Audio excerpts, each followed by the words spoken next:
Suppose someone asked you to explain percent numbers. What would you say? Suppose someone asked you to explain percent problems. How would you do it? And suppose someone asked you to explain the difference between the two. How would you answer them? I know I couldn't do it, Mr. Cox. So let's see if we can answer those questions and others about percent numbers and percent problems. When you first learn about fraction, decimal, and percent arithmetic, you usually learn about them in that order. Fraction arithmetic first, decimal arithmetic next, then percent arithmetic. I'm going to assume that you already know fraction and decimal arithmetic, but it is not necessary to know these things in order to understand the concepts of percents. Let me list out the things that we'll be learning in this video. First, we will learn the basic definition of percent numbers. Next, we will learn what the connection is between percents and other basic numbers. Then we'll learn what a percent problem is and how to identify the different parts of that percent problem. And finally, we will learn how to use a formula so that we can find the missing numbers in those percent problems. Now let's get started. I'm ready, Mr. C. Let's get this show on the road.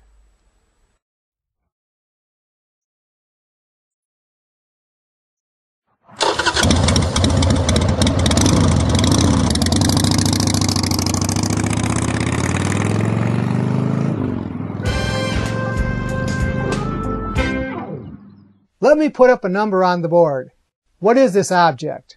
Well, that's easy. That's a percent number. Correct. And you should be able to read it. Well, that's easy too. It's 25%. Again, that's correct. But before we go any further, let me ask you another question. What, if anything, do these three types of numbers have in common with each other? Well, they're all parts of numbers, aren't they? That's partially correct. Bruno? Aren't they all pieces of something? Yes, but they have much more in common than that. You may or may not know that 25% is the same as the fraction 1/4. Yes, it is.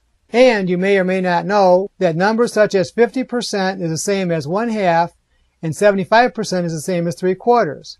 Why is that? It's probably just something we memorized from seeing advertisements. Alright, let's see if we can figure out just what the basic definition of a percent number is and how it's connected to the other basic numbers.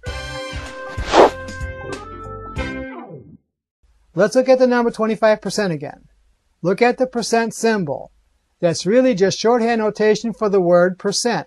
Now let's break up the word into two parts, per and cent. When you talk about things like miles per gallon, you can write it as you state it like this. Or miles per hour would be written like this.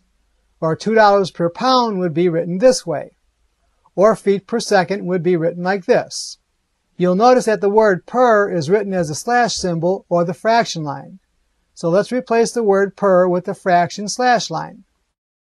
Now what's the definition of cent? Doesn't cent mean pennies? Yes, that's one definition. It also means 100.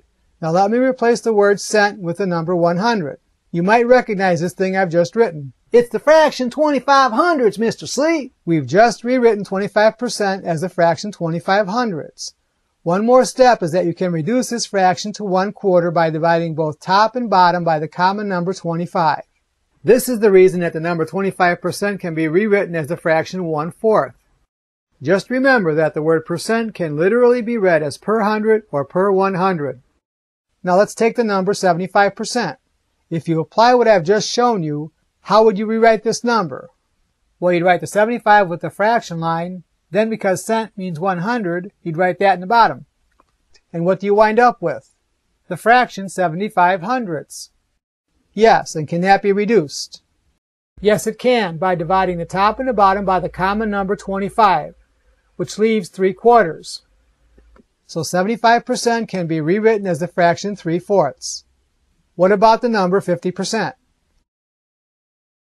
Let me give this a shot. Since percent is the same as per 100, we have 50 per 100, or the fraction 50/100. 50/100 can be reduced by the common divisor 50, which reduces to the fraction 1/2. So you now know why these three percent numbers can be read as fraction numbers. Now that's pretty interesting.